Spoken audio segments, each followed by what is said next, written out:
ഷാജി കൈലാഫിൻ്റെ വരവ്. ഷാജി കൈലാഫ് ഒത്തിരി നാളായി സിനിമകളൊക്കെ ചെയ്തിട്ട്, എനിക്കൊന്ന് കടുവയാണെന്ന് തോന്നുന്നു ലാസ്റ്റ് ചെയ്ത്. അതിനുശേഷം ഷാജിയുടെ ഒരു പ്രത്യേക രീതി ഉണ്ടല്ലോ, അത് സത്യം പറഞ്ഞാൽ എനിക്ക് ഭയങ്കര ഇഷ്ടം കേട്ടോ.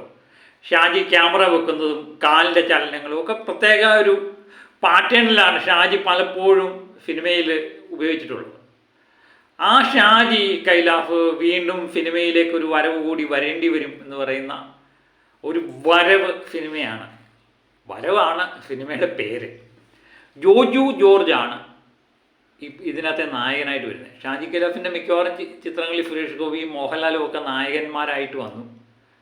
ഇപ്പം ജോജു ജോർജാണ് ഈ ചിത്രത്തിലെ നായകനായിട്ട് വരുന്നത്. ജോജുവിൻ്റെ മിക്കവാറും ചിത്രങ്ങളെല്ലാം വൻ ഹിറ്റായിട്ടുണ്ട്.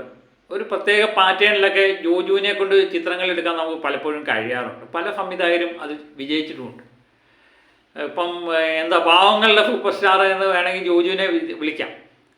ജോജുവിൻ്റെ ഒരു ചിത്രം സാധാരണ രീതിയിൽ കഥ പറഞ്ഞു പോകുന്ന ഒരു പാറ്റേൺ തന്നെയാണ് ഇത് പിന്തുടർന്നിരിക്കുന്നത്. കാരണം AK ഷാജനാണ് ഇതിൻ്റെ തിരക്കഥ എഴുതിയിരിക്കുന്നത്. 2000 കാലഘട്ടത്തിൽ മികച്ച ഒരു ചിന്താമണി കൊലക്കേസ്, റെഡ് ചില്ലീസ് എന്ന് പറയുന്ന 2000 കാലഘട്ടത്തിൻ്റെ ഒരു പ്രതിനിധിയായിരുന്നു. അദ്ദേഹത്തിൻ്റെ ഒത്തിരി സിനിമകളുണ്ട്. AK ഷാജൻ്റെ പേര് കേട്ടാൽ തന്നെ സൂപ്പർ ഹിറ്റ് ചിത്രങ്ങളുടെ തിരക്കഥാകൃത്തൊക്കെ ആയിരുന്നു AK ഷാജൻ.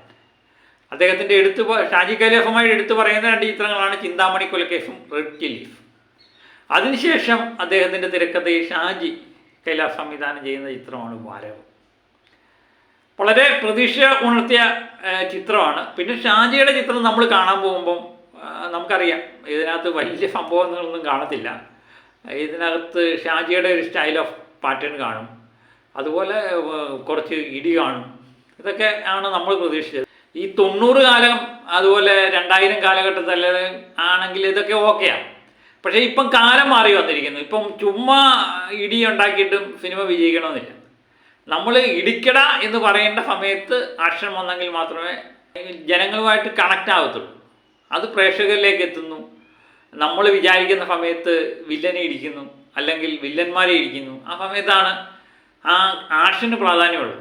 ഇത് കുറച്ച് ഇടി, ഈ കഥയുമായിട്ട് എനിക്ക് തോന്നുന്നു ഇടി കാണാം, ജോജുവിൻ്റെ ഇടി. അതുപോലെ ഈ ചിത്രവുമായിട്ട് ബന്ധപ്പെട്ട് എനിക്ക് തോന്നുന്നത് ബോറ് പറയത്തില്ല. കാരണം കണ്ടുകൊണ്ടിരിക്കാൻ പറ്റത്തില്ല, ഇറങ്ങി ഓടാൻ തോന്നി എന്നൊന്നും പറയാൻ പറ്റത്തില്ല. കാണാം, കണ്ടുകൊണ്ടിരിക്കാം. എന്നാൽ മികച്ച ചിത്രം എന്ന് പറയാനും പറ്റാതില്ല. ഇത് കാണാത്ത പുതുമയുള്ള ചിത്രം എന്നൊന്നും നമുക്ക് പറയാനും പറ്റത്തില്ല.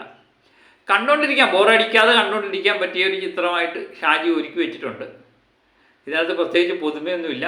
നമ്മൾ കണ്ട കഥകൾ തന്നെ പുതിയ കാലഘട്ടത്തിന് യോജിക്കുന്ന രീതിയിൽ എടുത്തിരിക്കുന്നു എന്ന് മാത്രമേ എനിക്ക് തോന്നിയുള്ളൂ. പിന്നെ ഇതിൻ്റെ അഭിനേതാക്കൾ ജോജു തൻ്റേതായ റോളുകൾ ഭംഗിയാക്കാൻ ശ്രമിച്ചിട്ടുണ്ട്. പിന്നെ വാണി വിശ്വനാഥ്, ബാബുരാജ്, ഇവർ രണ്ടുപേരും ചിത്രത്തിൽ കുഴപ്പമില്ലാത്ത അഭിനയം കാഴ്ചവെച്ചിട്ടുണ്ട്.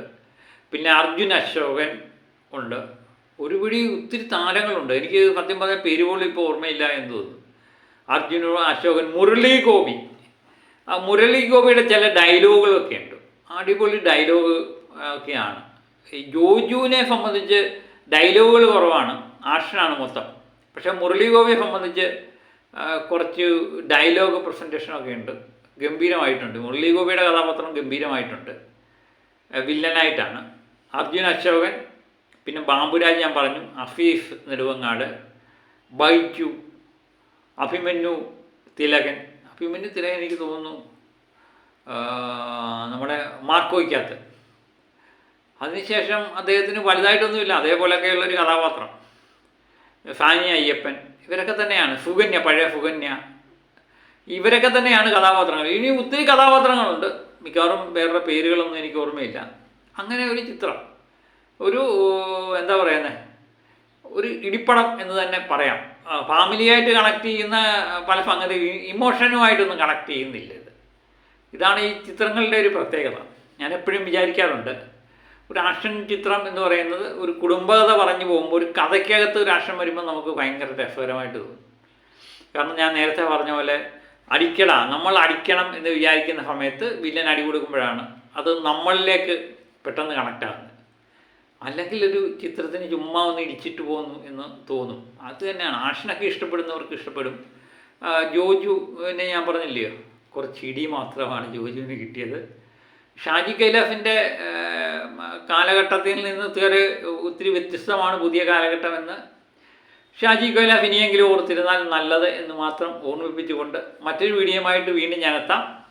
എന്നാലും ഒരു കാര്യം ഉറപ്പുണ്ട്, നമ്മൾ കണ്ടിരുന്നു കഴിഞ്ഞാൽ ബോറടിക്കാതെ കണ്ടുകൊണ്ടിരിക്കാം കേട്ടോ, അത് എൻ്റെ ഉറപ്പ്. അപ്പോൾ പ്രത്യേകിച്ച് ആക്ഷൻ ഇടിയൊക്കെ ഇഷ്ടപ്പെടുന്നവർക്ക് കണ്ടുകൊണ്ടിരിക്കാൻ പറ്റിയ ചിത്രമാണ്. മറ്റൊരു വീഡിയോയുമായിട്ട് വീണ്ടും ഞാൻ എത്താം. ഇതുവരെ ഓക്കെ ബൈ.